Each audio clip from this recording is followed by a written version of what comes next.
Marcha fascinante. La enfermedad de Parkinson se presenta cuando se dañan o mueren las células nerviosas o neuronas en el cerebro. Aunque muchas áreas del cerebro se ven afectadas, los síntomas más comunes son el resultado de la pérdida de neuronas en un área cercana de la base del cerebro, conocida como sustancia negra. Normalmente las neuronas en esta área producen una sustancia química importante en el cerebro, conocida como la dopamina. La dopamina es un mensajero químico responsable de transmitir señales entre la sustancia negra y la siguiente estación de relevo del cerebro, llamada el cuerpo estriado, para producir movimientos uniformes y deliberados.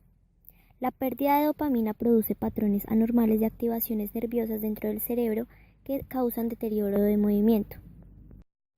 Los estudios demuestran que la mayoría de las personas con Parkinson han perdido un 60-80% o más de células productoras de dopamina en la sustancia negra en el momento de la aparición de los síntomas, y que también tienen pérdida de la terminación nerviosa que produce el neurotransmisor. La norepinefrina está estrechamente relacionada con la dopamina. Es el mensajero químico principal del sistema nervioso simpático, la parte del sistema nervioso que controla muchas de las funciones autonómicas del cuerpo, como el pulso y la presión arterial. La pérdida de norepinefrina puede ayudar a explicar varias de las características no motrices que se ven en la enfermedad de Parkinson, entre ellas la fatiga y las anomalías relacionadas con la regulación de la presión arterial. Los trastornos de la marcha en pacientes con enfermedad de Parkinson son de difícil manejo y repercuten desfavorablemente en la movilidad, la independencia y la calidad de vida relacionadas con la salud de estos enfermos. En sus bases fisiopatológicas subyacen factores como la pérdida de relación adecuada entre la corteza motora suplementaria y los ganglios basales. Con el tratamiento medicamentoso y el quirúrgico, luego de respuestas iniciales favorables, se constata un deterioro en la locomoción resistente a las intervenciones disponibles actualmente. Características clínicas de los trastornos de la marcha en pacientes con enfermedad de Parkinson. La asinesia, dificultad para iniciar un movimiento. La hipocinesia, reducción de la amplitud del movimiento. La bradicinesia, lentecimiento del movimiento. La acronocinesia, pérdida del ritmo y dificultad para realización de movimientos simultáneos y secuenciales, así como la hipersensibilidad a estímulos externos que producen bloqueos motores, son síntomas muy discapacitantes de la enfermedad con repercusiones producidas en la movilidad de estos pacientes. En miembros superiores se expresan con disminución de braceo, lo cual es expresión de la afectación por la realización de movimientos secuenciales y repetitivos, así como la hipocinesia con la reducción característica de la amplitud del movimiento. Esta falta del braceo en la marcha puede ser una de las primeras manifestaciones de la enfermedad de Parkinson. En miembros inferiores se expresan síntomas clínicos característicos de la enfermedad como son la variabilidad temporal espacial y el acortamiento de la longitud del paso, poca elevación de los pies del suelo con arrastre consecuente de estos, la disminución de la velocidad de la marcha o su incremento a expensas de aumentar la cadencia más que la longitud del mismo, la dificultad para levantarse de la silla y para voltearse en la cama. Puede haber momentos en los cuales haya dificultad para iniciar la marcha o realizar los giros. La marcha hipocinética rígida de pacientes con enfermedad de Parkinson se caracteriza por la pérdida de la sinergia postura-locomoción, con los efectos deletéreos de esto sobre la movilidad. Bloqueos. Pueden existir bloqueos o dificultad en empezar o continuar un ritmo de paso normal, lo cual parece estar relacionado con la dificultad para generar voluntariamente un ritmo endógeno adecuado necesario para ejecutar cualquier movimiento repetitivo, como la marcha. Otras veces, luego de dar unos pasos, estos pueden volverse cada vez más rápidos, fascinación, lo que es un factor precipitante de caídas. Otra característica relevante es el empeoramiento de la locomoción con el intento de realizar otra tarea en paralelo, como es hablar, lo cual es un predictor de caídas.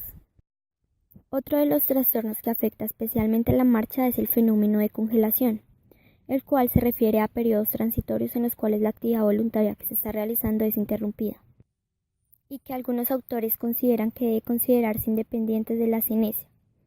Los bloqueos al inicio de la marcha se manifiestan por la intención pero imposibilidad de iniciar la marcha, con los pies unidos al suelo sin poder levantarlos, vacilante, con movimientos de las piernas generados por los intentos fallidos una y otra vez de levantar los pies del suelo. Los bloqueos también pueden aparecer cuando se realizan los giros o al pasar a través de lugares muy estrechos como una puerta, o cuando se somete al paciente a una situación que le pone en estrés. Estos suelen aparecer varios años después de iniciada la enfermedad y es un problema de difícil manejo terapéutico. Fisiopatología de los trastornos de la marcha en pacientes con enfermedad de Parkinson. Los trastornos de la marcha del paciente con enfermedad de Parkinson parecen ser consecuencia de la combinación de la hipobradicinesia, rigidez y alteraciones posturales en diferentes grados, así como de trastornos en la integración de información propioceptiva. Los núcleos grises de la base del encéfalo participan por una parte en la generación y selección de las secuencias motoras que originan el movimiento secuencial y rítmico de la locomoción, y por otra en la liberación de la inhibición tónica de regiones motoras del tronco encefálico inhibidas tónicamente por estos. Estas difusiones constatadas por estudios funcionales contribuyen a ganar claridad en el rol de estas estructuras en los trastornos motores en general y de la marcha en particular. Estas disfunciones constatadas por estudios funcionales contribuyen a ganar claridad en el rol de estas estructuras en los trastornos motores en general y de la marcha en particular. Los estudios con deficiencia de dopamina estriatal por muerte de neuronas dopaminérgicas de la parte compacta de la sustancia negra que proyectan en el estriado están en la base de los trastornos motores. Según el modelo clásico de funcionamiento de los ganglios basales, el déficit de dopamina estriatal está asociada con el incremento de la actividad GABAérgica de salida de los ganglios basales, específicamente el globo pálido interno y la parte reticulada de la sustancia negra. Los mecanismos por los cuales esta deficiencia dopaminérgica conducen a esta incrementa actividad GABAérgica y por tanto inhibitoria parecen ser dos. Por una parte, la reducción de la inhibición de las mencionadas estructuras por una vía directa a través del caudado y del putamen, y por otra, una excesiva excitación mediante una vía indirecta que involucra circuitos neuronales inhibitorios. El que parte del globo estriado, el segmento externo.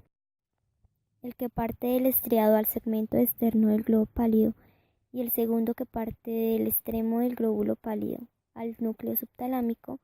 El núcleo subtalámico con proyecciones glutamatérgicas excita al núcleo pálido interno y a la parte reticulada de la sustancia negra.